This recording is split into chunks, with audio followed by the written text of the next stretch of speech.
Okay. Today, my guest is Professor Maria Alejandra Gonzalez-Perez. I will keep my introduction short to maximize our time with her. In the next 30 minutes or so, we'll talk about Alejandra as a person. Professor Gonzalez-Perez is a thought leader and an esteemed scholar, and finally is a mentor to many PhD students and junior faculty.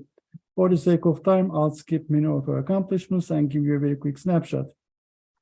Maria Alejandra was the Vice President of Administration at AIB, was a regional chapter chair for Latin America and the Caribbean region. She's a member of the Global Council of the Sustainable Development Goal number 1, SDG and Poverty, coordinator of the Colombian universities in the Virtual Institute of UNCTAD, and Maria is a distinguished fellow of the Association of Certified Commercial Diplomats. She was a research partner at the Nanyang Business School Center for Emerging Markets, area editor of the Cross-Cultural and Strategic Management Journal, and she has published over 16 books, 70 academic peer-reviewed papers, and book chapters on sustainability, corporate social responsibility, and international migration.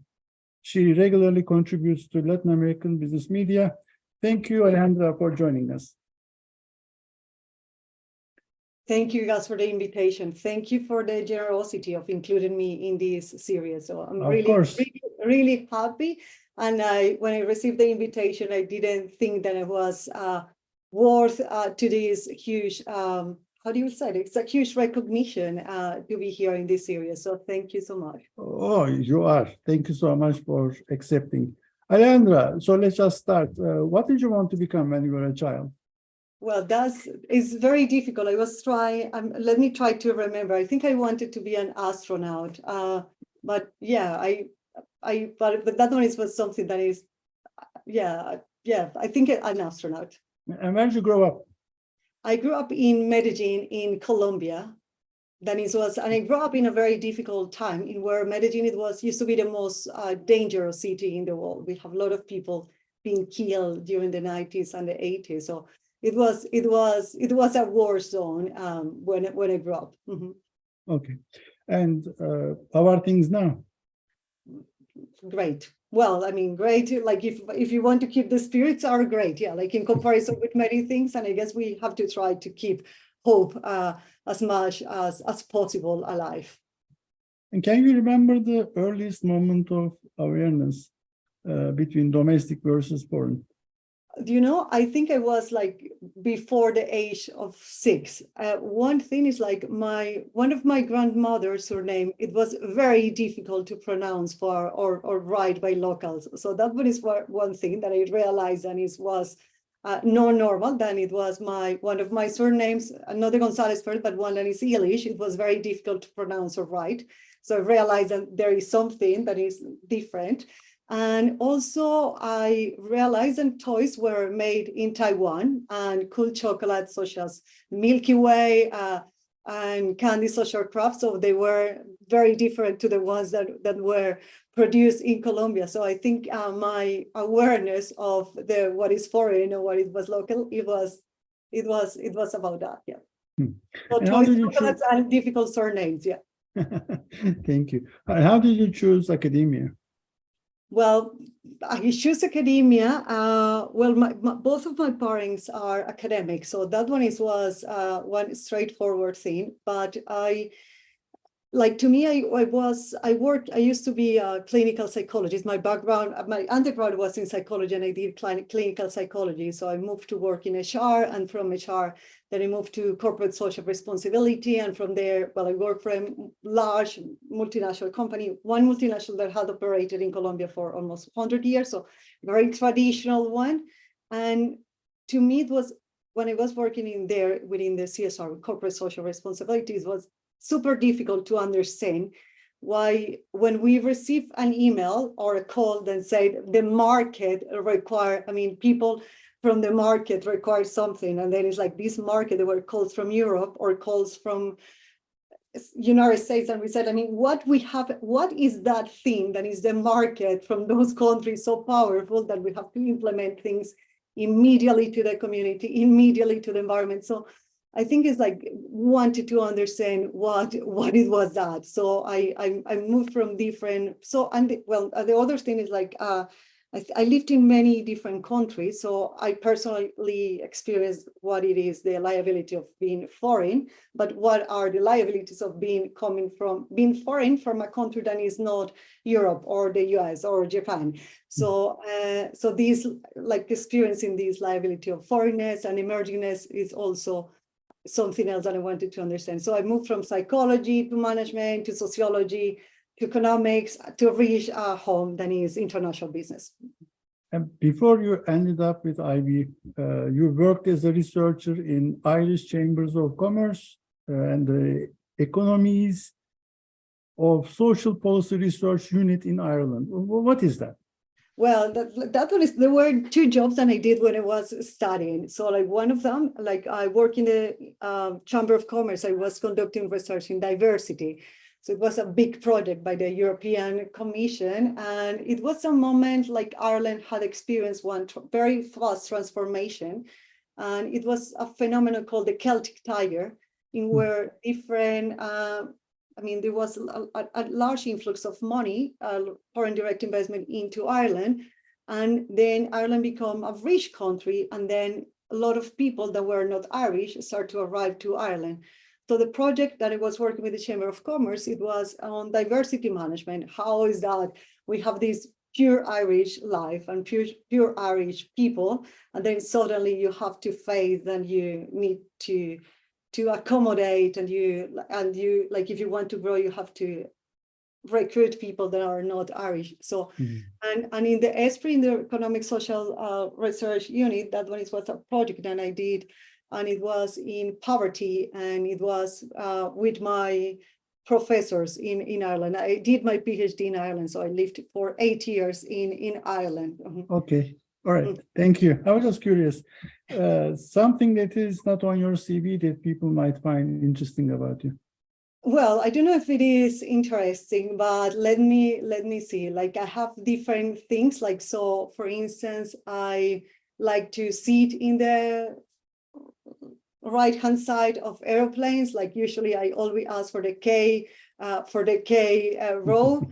More things. That one is something that it is. Other thing, I have traveled to 93 countries, and that one is especially merit because I'm traveled with a Colombian passport. So it's not the same to travel to 97 countries when you have a powerful passport than when you travel to 97 countries with a Colombian passport that require far more, let's say, Visas? like challenges, visas, visa time. So like, it's very difficult to travel to 3 countries at the same time. In three of them require visas. So I guess you understand what I mean. It's probably you face similar circumstances in the past. Yeah. True. If you stopped doing what you're doing today, what would you do? What's the second best alternative career path for you? I will say different things. I would like to be a photographer, journalist, and a diplomat. But I think that when you are doing, when you're academic, like in academia, and you do things like in international business and sustainability, then are the 2 fields that I move. I guess I'm a diplomat and a journalist and a photographer anyway. So it's just like I have second best alternatives, but they are together within my within my life. Thank you. Regrets in life, anything you wish you had done differently? Not really. And that one is very brave, and I'm probably overconfident to say, but I think I have there to do everything that I have wished. Okay. And what are you most proud of? What I'm very proud of, I'm very proud about my loyalty. I'm very proud of the biodiversity of my country. Okay, let's talk about research. You have done quite a bit of work on sustainability, corporate social responsibility, migration. And I want to ask you, say you're stranded in your travels to one of these 97 countries, you're stranded on the side of the road, and people ask you what you do. What is the question? What is the answer to when you're talking to people who don't read JIBPs regularly? Yeah, so like when like somebody asked me on the street or somebody, as you said, like in a small place or somebody that is not from academia as what I do, well, I basically tell them that I do research companies or and what the private sector do to impact the people in where they operate in a positive way. So, and especially when they operate in places that are different to their own home. And also to understand why companies from developing countries have to work much, much harder abroad than companies that are from developed countries in technique, especially in things in where technically they do exactly the same thing. Okay. So What about your thoughts on the omitted variables, things we have done, we haven't covered enough, we haven't focused enough on, things that we should be doing more of in IB research? Well, there are many things. I guess one, it is, I think we haven't studied enough geopolitical dynamics of factors like such as how trade agreements or sanctions or geopolitical tensions impact business. That could be one thing. Another thing will be technological innovations, especially the advance on artificial intelligence, how that affect and shape the way that business operate. What else? Different socio-economical and environmental factors, like things, the impact of globalization on international business, on worker rights, inequality, climate change. Also migration, I think that migration is underdeveloped. Cultural and linguistic diversity, but cultural and linguistic diversity as a source of competitive advantage. Sometimes we don't study how that could be one competitive advantage. Mm-hmm. No. When I talk about cultural and linguistic diversity, let's expand on that one. What do you mean? About cultural and linguistic diversity, I mean, like to speak different languages, like to be effectively able to communicate and to provide yourself, to place yourself in a context, in a specific context. And like when you study cultural diversity, for instance, in a country like Colombia, our native language or most general language is Spanish, but we have other 85 different languages. 85 Really? different local languages. And we have even one island in Colombia, in which main language is English.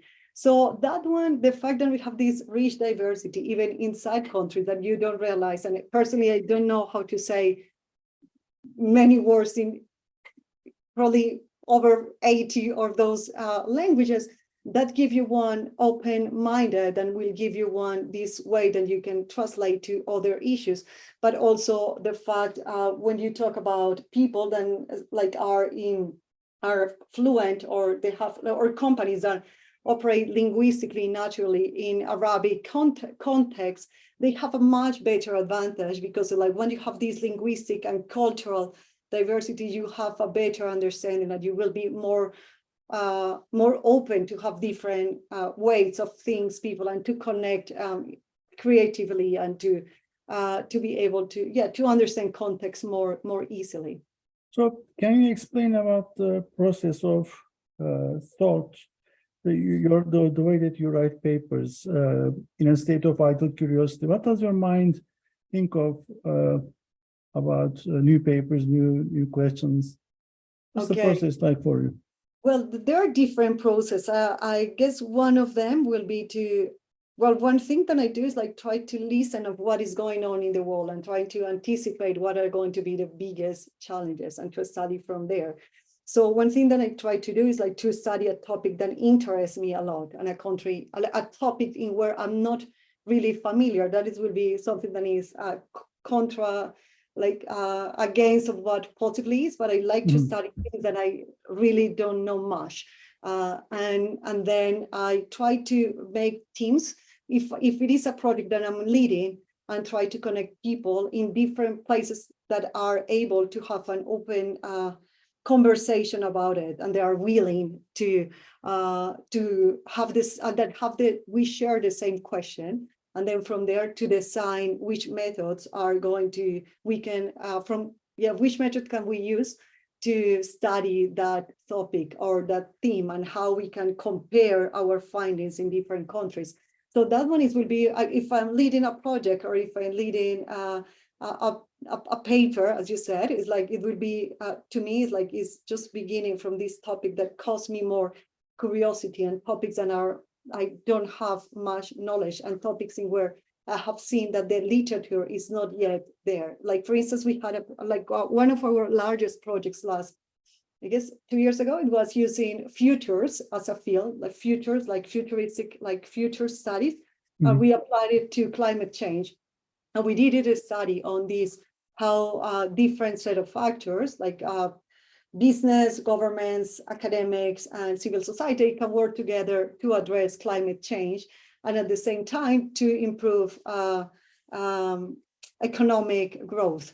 So these things in where you combine different methods, or in where you combine different approaches, those things are something that is that is within my order or priorities when I do a research. And then it's the process of writing, I guess, is a different, like, to me, it is a very different process. For some people, doing a research, doing a study and doing a paper is exactly the same thing. For me, they are two different separate things. And it's, I guess, for doing research, you need passion, and you need to have a team, and you have to be able to ask as many questions as possible. And the order that you have to follow is the order of the scientific method.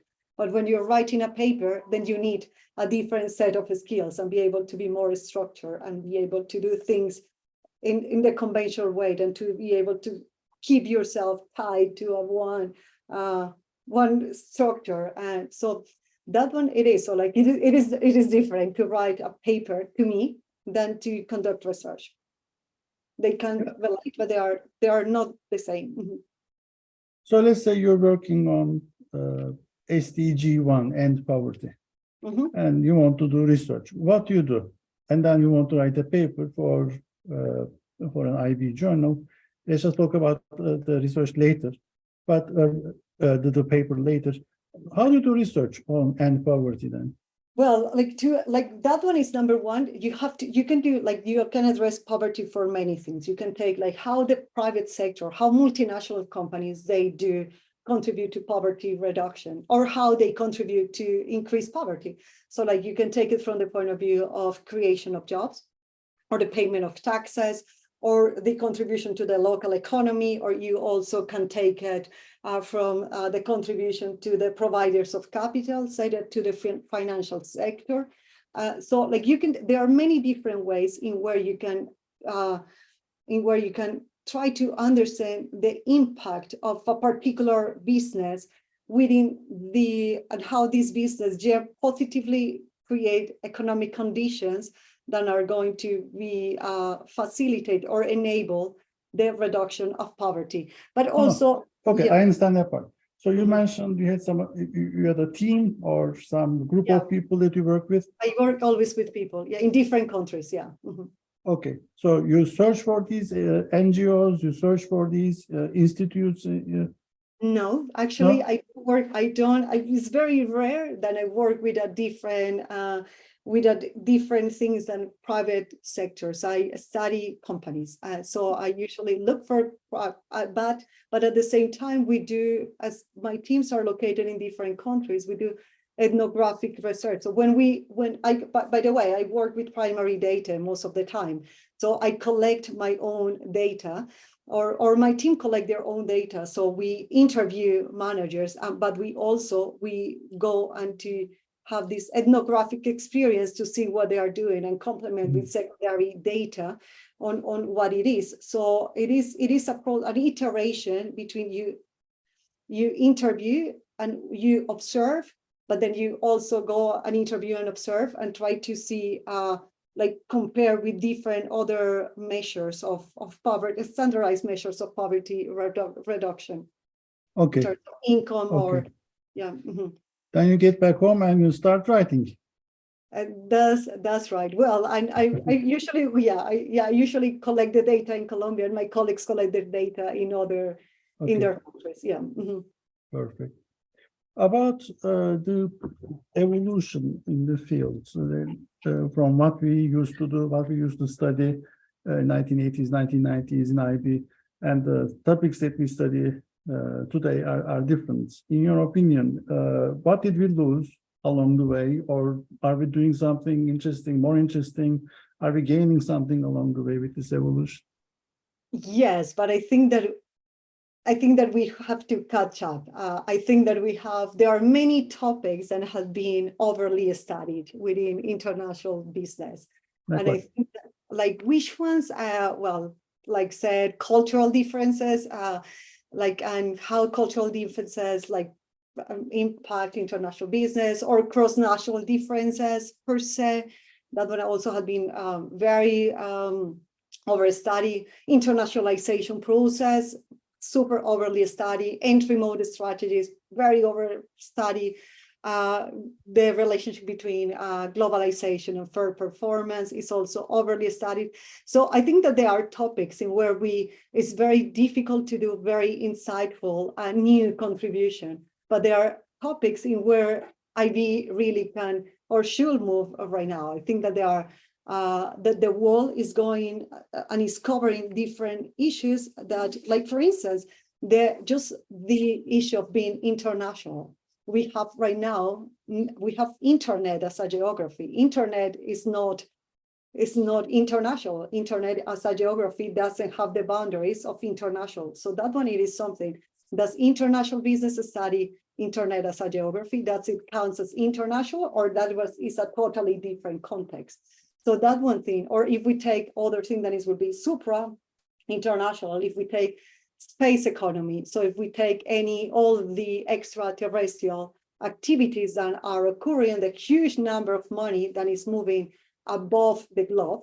So that kind of things, I think that there are things that have a relation with artificial business, from artificial intelligence to artificial intelligence. So things like climate change, so major political, social discontentment, the lack of hope in the youth. So I think there are many huge topics that are here, that are breathing here, that we have to take and to question ourselves in IB. Because as I mentioned to you, like, if we take internet as a geography, that is not international business. And if you are doing things that are above the globe, that is not globalization, neither global issues. There are things that are super ones. So that things is like, I think that we have been evolving. We have right now, for instance, in JIBP, sustainability as one of the new areas, and we have the Journal of International Business policy that covers things that are in relation to sustainable development and the contribution to multinationals. But these things that I'm talking to you, they are not yet within our main conferences. So they sound still too much science fiction yeah. So, and I guess it's because we tend to be very academic, and we don't move often. We don't leave our curiosity to drive our research, or we don't leave our heart to lead our papers. Like sometimes, like within this field or within academia in general, we tend to be very structured and follow what the current we tend to follow the present the trend of the citations, instead of, we don't take much risk to go into those topics yet. Okay, thank you. Now about your training, you mentioned you were trained in Ireland. What was the best advice you received when you were going through the PhD program yourself? Well, who was your advisor? My advisor were Terry McDonough, and Terry died actually 2 years ago. And Terry is from the field of political economy. So like, I had a very different approach to international business with having this advisor. So, but I guess many of the approaches, like my supervisor encouraged me to keep freedom of disciplinary freedom, and also to make sure that whatever I do, I try to be impactful and to keep it real. So that one is, I guess that one is one huge advice that he gave me, like try to connect your heart to what you do and try to do things in where you believe. That one it is, like he said, he often, he says like, just do things that could impact your neighbor. Yeah. So that one is, that one is the type of advice that I think is more value. I have learned over the years that the most important thing in life is kindness. So I think to me, it's like I value kindness over anything. So that is like top in my list over any other status, any other possession, any other thing. Is just kindness is just above any other whatever. Yeah. And the other thing that I have learned is that emotional capital is far more important than funding. And when you have emotional capital, that is like somebody that believes in you, or somebody that like to work with you, or somebody that is interested in your topic, like you can go in research far more farther and enjoy far more, and you can be more creative in terms of how do you get the data than if you have funding. Because if you have the emotional capital, you don't have to report to agencies, and you don't have to, like, there are many ways in where you just have to work with your ethics and your head and your training and your methods, but also you need to put your heart on what you are doing, and you have to be loyal to your team and kind and loyal. Perfect. Now, I've seen a couple of postings on LinkedIn that you made over a couple of months now. You're visiting other universities, other institutions. You meet with other PhD students. What is maybe the top 3 big mistakes that you see across the board that young scholars or PhD students usually make? That you would say, don't do these things. These are bad mistakes. Okay. I'm going to tell you what I think that are the big 3 mistakes that I think that that IB scholars that they are in there within the field, and I think that PhD or people that are beginning their career shouldn't make. Number 1 is failing to consider ethical implications of what you do. So I think that ethical implications of your research is very important. Sometimes we see things that are not carrying out with the higher ethical standards. So the one is a top mistake that should be avoided, is like to failing to consider ethical implication. The other one, huge one, is ignoring context. So that one is very huge. So like we have to understand that international business is very complex and is contextual. So ignoring context could be like it's a disaster. And the other thing that I will say is like this lack of having multidisciplinary perspective. So having the understanding of different disciplines like social economics, sociology, psychology, those are disciplines that are really can enrich the views that you do. So like those 3. So ethics, context, and multidisciplinarity. Thank you.